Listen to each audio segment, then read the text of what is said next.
গরমের সিজন চলেই আসছে, সেই সাথে তরমুজেরও। প্রথমেই তরমুজ বাসায় এনে আমি যেটা করি, এরকম একটা বালতিতে অর্ধেক বালতি পানি নেই, সেই সাথে দিয়ে দেই হোয়াইট ভিনেগার। একটা তরমুজের জন্য আমি চায়ের কাপে 1 কাপ পরিমাণ হোয়াইট ভিনেগার দেই।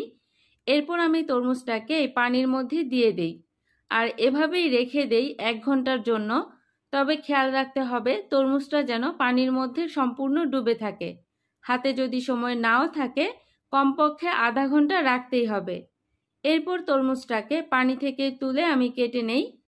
আপনারাও চেষ্টা করবেন বাজার থেকে তরমুজ এনে এভাবে করে তারপর খাওয়ার জন্য। এতে করে তরমুজটা ফরমালিন মুক্ত অথবা কেমিক্যাল মুক্ত হয়। আমার এই ভিডিওটি ভালো লাগলে প্লিজ আমার চ্যানেলটি সাবস্ক্রাইব করবেন। সবাই ভালো থাকবেন, সুস্থ থাকবেন। এই গরমে বেশি বেশি তরমুজ খাবেন। আল্লাহ হাফেজ।